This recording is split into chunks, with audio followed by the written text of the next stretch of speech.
Hey, fifth grade, I'm back to read When the Sea Turned to Silver, chapter 18. So let's get started. But don't you want to go ahead to the city on Bai Mai? Asked Yashen. We will just slow you down. There is no rush for me now, Lady Ming said, sorrow splashing across her face again. We will travel together. Bai Mai can carry us. All three of us? Yashen asked. That is a lot for a horse. Pinmi is a little more than a mouse, Lady Ming said with a smile, and Bai Mai is a special horse. And she was right. Bai Mai was even more majestic and larger than Pinmi remembered. His sweeney, broad back was more like a dragon's than a horse, and he had enough strength to carry a legion of men. As they rode, the empty sky and snow melted into each other, making Pinmi feel as if they were sailing on a vast white sea. When they finally reached the Jade River, the road broke off into four directions. Both Yashen and Lady Ming looked at the road with dismay. Do you know which road to take? Lady Ming said. They all look the same in the winter. There should be a marker, Yashen said, jumping off Bai Mai to dig through a pile of snow. After some searching, they found the stone maker, or what remained of it, buried in the snow. It had fallen to the ground because of either the wind or vandals and broken into pieces. What to do? The barren landscape made all the snow-covered roads look the same. In fact, if it were not for the Jade River in front of her, Pinmi would not know which road they had already traveled on.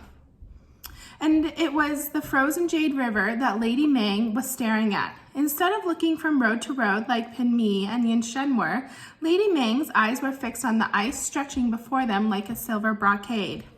Finally, Lady Ming turned around and reached into the saddlebags. Yashen, she said, come with me to break the ice. Pinmi threw Yashen a questioning glance, but only reached down to grab a shard of broken stone, and they both followed Lady Ming toward the river. The ice was solid under their feet, but as they walked further, Pinmi could hear the faint whispers of water growing louder. Just as Pinmi was starting to worry that the ice might be thinning, Lady Ming stopped. Break the ice here, Yashen, she directed. Yashen grinned, knelt down, and struck the ice with his stone. Whack! Immediately, the ice cracked, and a glance of dark water, like black ink, trembled in anxious waves. From her sleeve, Lady Ming pulled out a set of gold chopsticks and dipped them into the water as if fishing for a dumpling in soup. Ah, Lady Ming said with triumph. She waved her chopsticks. They were holding a smooth, dark stone. No, it wasn't a stone, Pinmi realized as she looked closer.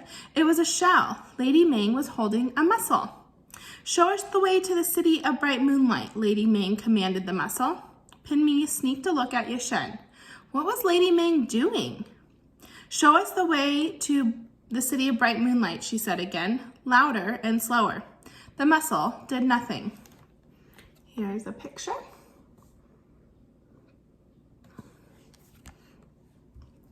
Lazy thing, Lady Ming sighed. She flung the shell into the air. Wake up! Show us the way to the city of bright moonlight.